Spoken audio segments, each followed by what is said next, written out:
pouring down rain today. Watch out! Greetings. Welcome to Junior Curator Academy, your inside look under the cone. I'm David. And I'm Sophie. Join us from the Museum of Glass in Tacoma, Washington to fuel your curiosity, ignite exciting ideas, And discover new ways of being creative. Each episode, we will showcase a piece of the week in which we'll take an in-depth look at an artist and one particular work of art. We will explore the motivation of the artist, the time period in which the piece was made, as well as the process and materials. All activities are aligned with Washington State standards and are easily accessible for home learners and educators to fulfill academic credits. In today's first episode of Junior Curator Academy, we will learn about artist Richard Marcus and his Glass Teapot series. In addition, we will learn about the political climate that inspired Marcus as an artist. In particular, we will look at his Stars and Stripes teapots. These are the Junior Curator key terms that will be used in this episode of Junior Curator Academy. Parents and teachers are urged to use these key terms in conjunction with the episode to impart lessons that follow Washington State education standards. Please remember the key terms can be accessed at any point during this episode by following the link. Watch and listen with your Junior Curator Scholar and help them identify these words as the episode goes along. We hope you enjoy the show. Come on, Sophie, let's go. Let's check this out.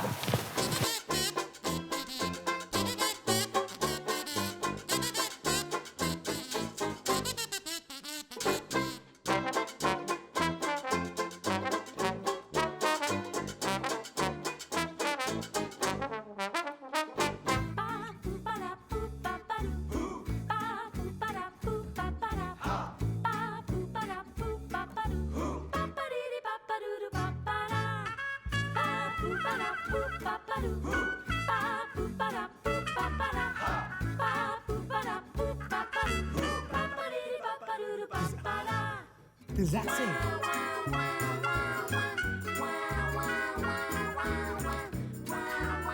Wow, it's very quiet in here, and we have the whole place to ourselves. Look at all this stuff.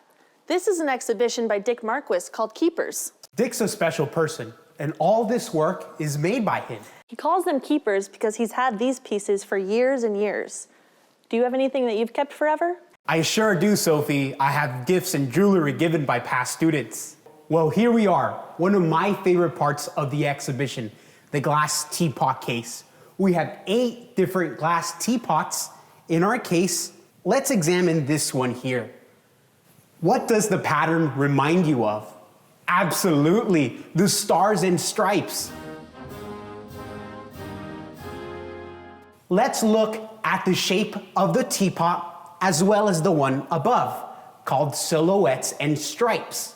Now remember, a silhouette is just an outline. First, let's see what we have here.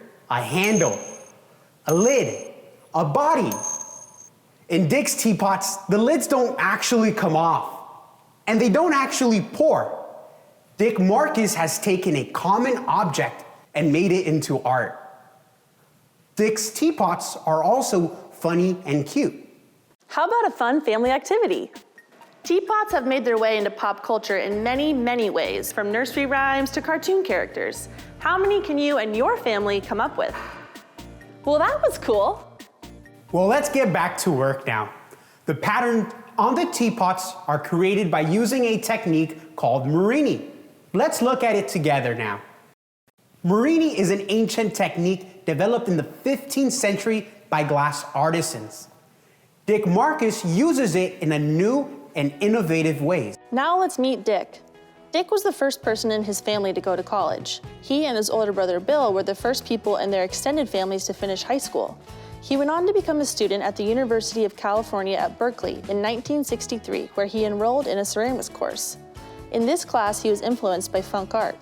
This Jim Nutt piece, painted in 1969, shows you the bright colors and comic art that we see in Dick's work, and of course, his humor. It was at Berkeley that Dick also discovered glass. When Marvin Lepofsky was hired to teach, he was immediately transfixed. Dick began to teach himself how to work with glass by going to the library, studying, and watching Marvin. In 1969, Dick received a scholarship to study in Venice, Italy, then the center of glassmaking. He ended up studying at the famous Vanini factory. There he learned the ancient Italian glass techniques. He worked side by side with glass blowers. Dick was delighted by the colors and immediately recognized he could use the colors of the American flag in his work using Marini. And he could make letters. What's so important about this is that he was using this ancient technique in a new way, and he was doing it before anybody else. Whoops. In 1982, after a long teaching career at UCLA, Dick moved to Whidbey Island in Washington State, where he has been ever since, working and making all this glass. The American flag has held great fascination for Dick ever since the 1960s and 70s, when it was a symbol of counterculture movement, which was anti-war and anti-establishment. Let's take a close look at our teapots. We have a functional object that Dick has made precious. They also look like they are moving with purpose. The stripes create a sense of movement. The teapots, they have attitude. Do they comment on American culture? Are they bold, fearless teapots? Do they represent America today? If so, who is represented and who isn't? What do you think? What do all the animals and insect silhouettes represent? Do they represent Dick's love of nature? Or do they represent missing species? You get to decide what messages the teapots are sending. Teapots were invented in the Yuan dynasty in China by the great Khan Kublai Khan, the leader of the Mongolian Borjigin clan, in 1271. At first, teapots were small and the tea was drank directly from the spout. Tea was drank much earlier, though, from bowls. A legend has it that servants were boiling water for Emperor Shennong in 2737 BC when leaves blew into the water and created an infusion of tea, which he drank. Voila, tea! Clay teapots in China became widespread in the Ming dynasty, such as the famous Yixing teapots. Family activity! Tea ceremonies are common in many cultures and religions. What types of tea rituals are you already familiar with, and which are you interested in learning more about? Research and discover with your family. Well, that was fun. Glass is an expensive material to make and requires some special equipment, like what we have here at the museum. Dick last visited Museum of Glass to work with our team in 2016. Let's take a look back at that now.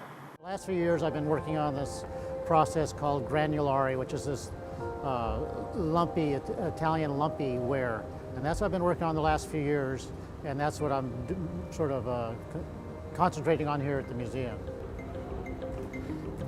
And here we go, rolling up the Marini around that glass tube. Dick Marquis is a pioneer of glass in the Pacific Northwest. He was one of the first to bring Italian techniques to the Pacific Northwest. Remember that trip to Venice and the Veneti family? Dick is very particular about technique. He believes that you need good craftsmanship to express your ideas as art. Dick is friends with another great Northwest artist, Dale Chihuly. Dale sometimes consults with Dick about technique.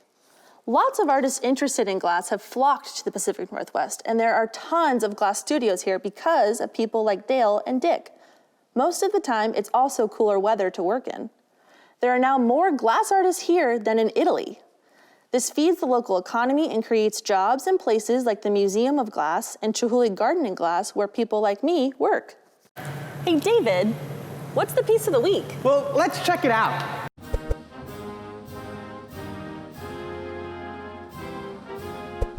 It's good to look at objects from different perspectives.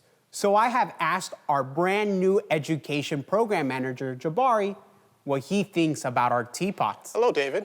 You have an advanced degree in sculpture and have spent a lot of time working in museums on the East Coast. When you look at our two pieces, what comes to mind? What do you think? Take it away, Jabari, while I make us some tea. Well, thanks, David, for asking me that question. I think that learning how to look at art is an important skill set that can be translated to many different disciplines. When you first look at these pieces, what is one of the first things that you notice? For me, one of the first things I notice is that these pieces are teapots made of glass. What do we all know about teapots? What are they used for? Does this object have a purpose? Is it art for art's sake? No, not in this case. Teapots have a use. They are vessels, usually used to store tea. Okay, so now we know one thing about this object, just from looking at it. Tea has a history in the United States that relates back to the beginning of the American Revolution. In response to the American colonists being taxed by England without feeling their political and economic interests were adequately being represented, 342 cases of British tea were dumped into Griffin's Wharf in Boston, Massachusetts on December 16, 1773. This was the event that sparked the American Revolution, which ultimately led to the United States of America being established as its own nation, independent of British rule. This second observation that I made is the colors and the patterns on the surface of the pots. What are they reminiscent of? What might this artist be trying to tell us with this patterning? To me, these colors look like they are trying to remind the viewer of the American flag. I know this isn't exactly what the American flag looks like, but it is certainly borrowing from the flag aesthetically. The red and white stripes, the blue square with the white stars, all elicit a patriotic feel in America. The teapots aren't meant to be exactly the flag, though. They're meant to make you think of it. Why do these pieces want us to think of the American flag? And why in conjunction with the teapot? In the Silhouettes and Stripes teapot, we have images of animals instead of stars. These animals are stand-ins for stars. Each of the stars in the American flag represents an American state. What could the animal silhouettes represent? We know that donkeys and elephants are used to represent the Democratic and Republican parties.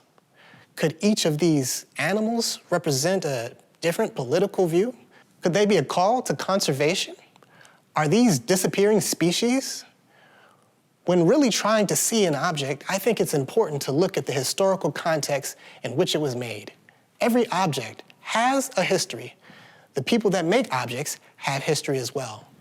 When I look at sculptures, I always ask three important questions: when, where, and why.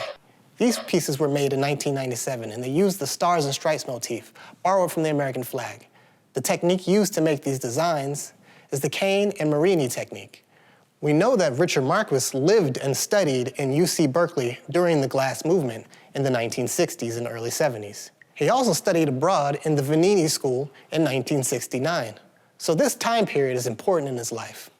Often when an artist receives their training, they start to examine themes and ideas that carry over for the rest of their careers.